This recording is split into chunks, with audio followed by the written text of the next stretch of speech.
is up, everybody? You are checking out the Uncensored Pro Wrestling Podcast. I'm your host, the longest reigning WWE pay-per-view champion of all time, the Hot Commodity Aunt C, joined by my Hot Commodity Aunt and my good friend. Introduce yourself, sir. I'm Christian, co-host, and I got safety mode live from the car. Don't worry, guys. I'm here. I'm not missing. Though we're not doing the predictions right now, but I'm not missing. Predictions. Tonight's a great night. Royal Rumble. We're recording this the day after SmackDown. Probably one of the worst SmackDowns to do before the Rumble. That's just my opinion. Last week should have been this week's episode. Yeah, I agree. It would have been I agree, especially with the face to face. Yeah, they should have done that. They should have done last week's promo with the Fatal 4-Way this week. Yeah, instead of what the fuck they did last. Instead of having I listened to all types of Spanish music, and I had no idea who the fuck that guy was last night. Oh yeah, Eladio. Yeah, we'll talk about that. I googled it, and the video with Randy Orton in it, it looks like weird. Well, we're going to do a quick recap of SmackDown because a lot happened. This episode of SmackDown was from January 26th, live in Miami, Florida. And we start out the show seeing the Kabuki Warriors and the women's tag champions, Kayden Chance and Katana Carter, arriving backstage. And then, as you mentioned, Eladio Cardione comes out. Oh, yes. Eladio says, "Let me present the legend, Mr. RKO, Randy Orton." That's when Randy comes out. Randy says, "I bet none of y'all thought that I was friends with Eladio. I'm here to talk the bloodline, whether you like them or not. They've had a hell of a run. Roman Reigns has held the title for almost 1,300 days. Nobody can stop him, maybe except me. Once the dust settles, the only number that will matter is 15. After I beat Reigns, I will be a 15-time world champion, and I'm going to do a courtesy of the RKO." And then AJ Styles come out. AJ says, "You do realize there's other people in that match, or did you look past me? I asked Nick Aldis to let me have a match with Solo, but he gave it to LA Knight. As long as you've been in WWE, you should know better. We have history. After you RKO'd me last week, you have a receipt coming. I'll be stepping over Roman Reigns, you, and LA Knight." Then LA Knight comes out, and he says, "AJ, you were about to say the name of the next world champion. All you do is whine, cry, and complain. You think with 24 hours before our match, I want to fight Solo. 4 men and only one have a match tonight.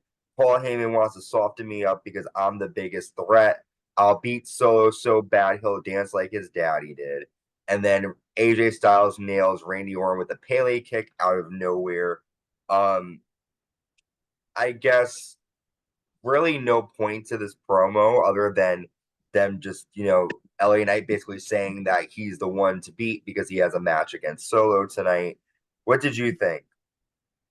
I'm gonna be honest. I didn't even watch SmackDown last night. I was hanging out with my girl. I just saw what I saw, but this was all right. Like I said, I didn't care to watch this because this episode of SmackDown wasn't what it should have been going into this big anticipated Rumble. But I think they should have done last week's promo this week. But I guess it's okay. I mean, Randy fucking Orton and AJ Styles are in the ring. And LA Knight, I guess. But so it's whatever. But again, this whole episode, I didn't really watch the whole. I watched less than half of it, and nothing caught my eye. Except we finally have a women's tag team champions, which we'll get to later. But yeah. Okay. Speaking next, we have Santos Escobar with Legado del Fantasma defeating Carlito with the LWO after Elektra Lopez shows up and drops Zelina Vega off the apron. That distracts Carlito, allowing Escobar to get the roll-up. Were you happy to see Elektra Lopez being brought into the main roster? I thought they were gonna do Lola Vice. Oh, she's from Miami. Welcome to I was surprised it wasn't Lola, to be honest.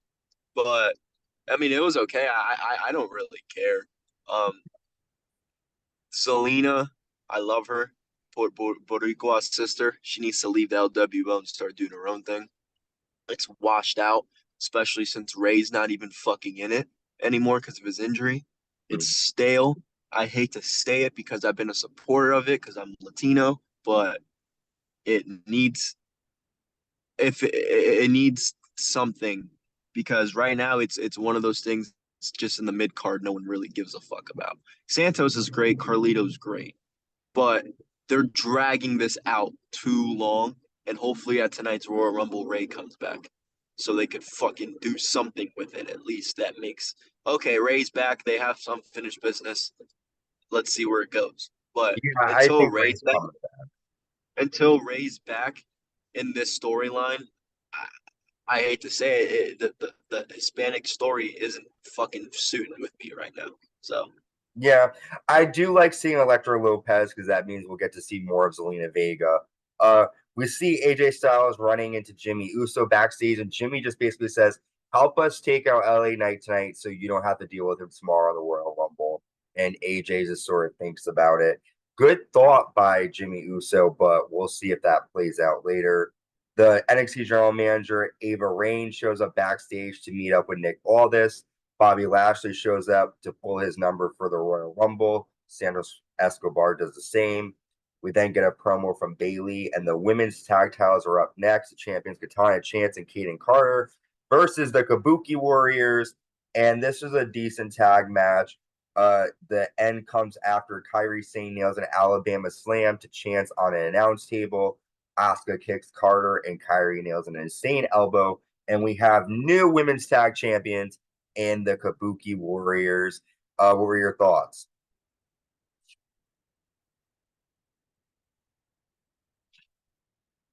Christian. I don't know, maybe the mute. Well, what are your yeah, I had my thing muted. You're right. So with Royal Rumble, right, with Santos, Lashley, all this shit. Can WWE please stop announcing all these people declared for the Rumble? Like, I get it. Do it with Cody. Okay, Punk. It's his first match back. Whatever. Do you have to? They've already announced like 15 out of the 30 people. Why? Why? Why?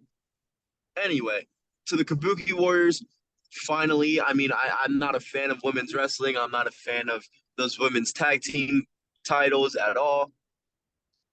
At least two women who know how to fucking wrestle, who are well known in the women's wrestling business today, have it. I still don't think they're going to do anything with it because there's not another tag team like that around unless the Iconics were to somehow show up at Elimination Chamber. But I don't think I still think this is why it doesn't do anything for Asuka or Kairi. You know, Kairi was this whole hype of bringing her. We've yet to even fucking hear her or see her do anything by herself. So I don't get. I don't get this episode. I don't get what they're doing here. See, people need to stop saying I'm a fucking WWE dick rider and I hate AEW because I'm literally and I'm clipping this and posting it on Twitter because I'm tired of you guys saying I don't criticize WWE when this whole episode I'm gonna do nothing but that. But yeah, it was okay. Yeah, I think you're pretty fair about your thoughts. Yeah, I think I'm happy Kabuki Warriors are champions. I know Ant was happy too. We were all excited to see them get the titles. I felt bad for Carter and Chance though because they like got booed like immediately as they came out. No one wants them. Nobody wants them. The only reason why I know who that Katana Chance bitch is anyways because she used to date Ricochet. Great, that's how so then we get They need to go back to NXT. I agree. We get Ricochet cheated on her with Samantha. That was funny as shit. Oh really? Mm-hmm. Ricochet cheated on Katana with Samantha Irvin. Oh, I didn't know that. The little white one? Yeah. So this is an interesting development backstage. We see Paul Heyman talking to both Solo and Jimmy, and Paul tells Solo that tonight you need to fix the problem and don't be merciful. Solo leaves, and then he tells Jimmy the line of succession for the tribal heir starts at the Royal Rumble. you got to win. So he's pretty much playing both of these brothers here. And I think that's going to lead to some sort of climactic thing eventually down the line. But just a little thought on that. We then see Bobby Lashley and the Street Profits come out. We then see Lashley calls out the Final Testament. They come out. Scarlett gets in the ring. They pretty much say that Karrion Kross is scared of them. And basically, Scarlett jumps on Bobby Lashley's back as the Prophets attack the Final Testament. And then Scarlett rakes Bobby's eyes, and the Final Testament lays out the Prophets and Lashley. I didn't care about this. We see Bianca Belair picking her number. Bayley picks her number too, but she looks upset after seeing it. Jimmy Uso then goes to pick his number for the Rumble, and he's upset as well. We then get Austin Theory defeating Carmelo Hayes after rolling up Hayes with the tights. After that match, Theory and Waller attack Hayes, leading Trick Williams to run out, and he makes a save. Thoughts on that? I mean, well, for what? I mean, I don't know, dude. Like, I didn't even watch the full thing segment with this, so like, I don't know too much. It wasn't that. It's just I don't understand why they're bringing up Trick and Carmelo when they still have shit going on in NXT. Like, I saw Trick, like, when I went on Twitter and I saw Trick, like, came and I saw the clip, I was like, that's cool, but, like, they haven't brought him up. What is it? Why?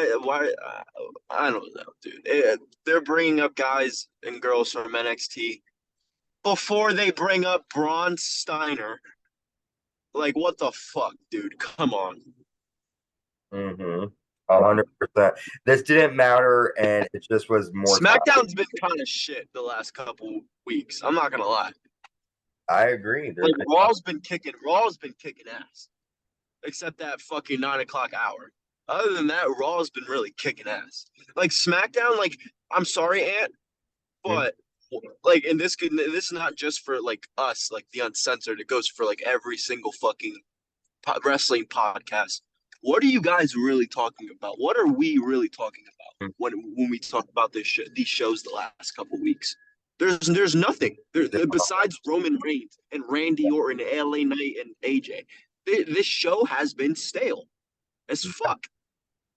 I agree. I don't know. Like, why are we seeing I Trick give Williams? an honest thought. I think this might be a dumb idea that I have, but it's just an idea. You know, with the way that we all think that last week, like a year and a half, Uncensored Wrestling Podcast. I think they might have. I flipped this guy off. It's okay. I feel like they might have changed some stuff around with this episode because you guys are both right. Like, it doesn't make sense why they would do the contract signing, you know, the week before. And then when everything going on with Vince, this was a very lackluster episode. And I think they were playing it safe. And I don't know. It's just, I agree with you. There really hasn't been much content with this. So we've made it to our main event, though. LA Knight defeats Solo Sikoa Finally, by Jesus DQ Christ.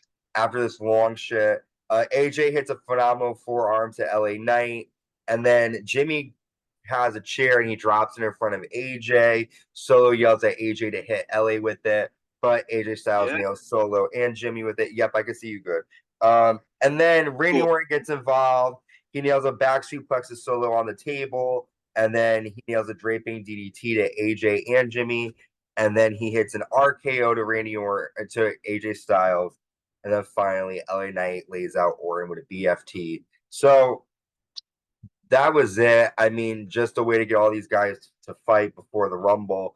LA Knight is standing tall, has momentum. And why? Why? I'm sorry to cut you off, but what you said there, what you just said there was my problem with this.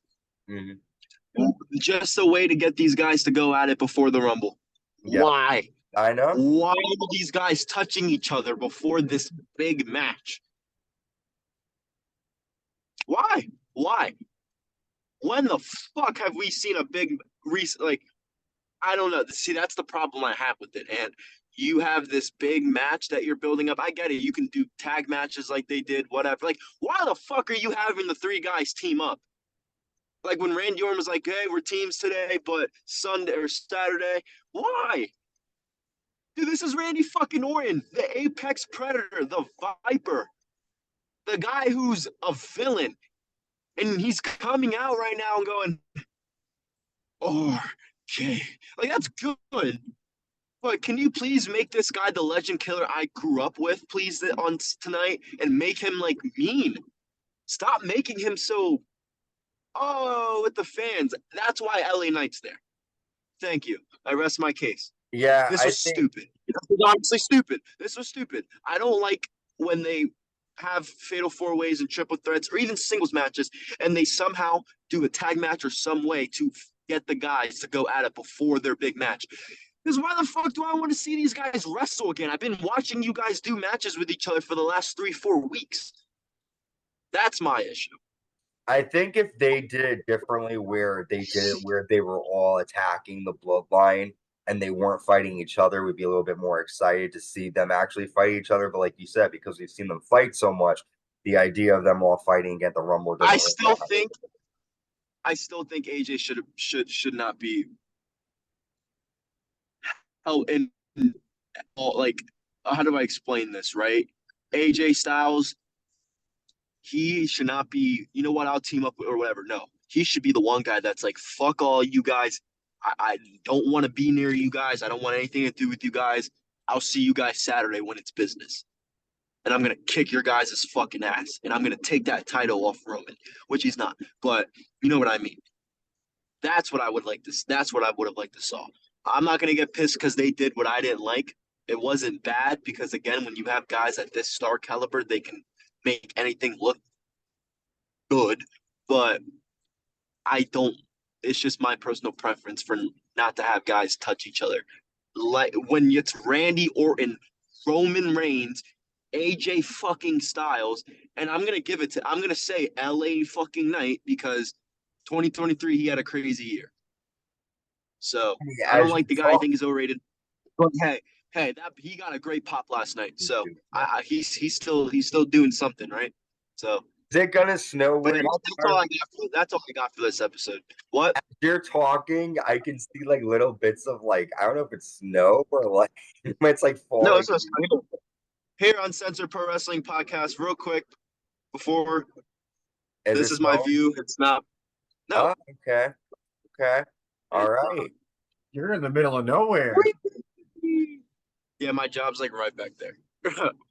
So, well, with that, I mean, this is a boring episode of SmackDown. I'm just excited to cover Royal Rumble. So we're gonna let's do it. There's only 4 matches. That should be quick. So let's fucking go. Do it. I'm excited. Guys, until next time, stay safe and stay uncensored.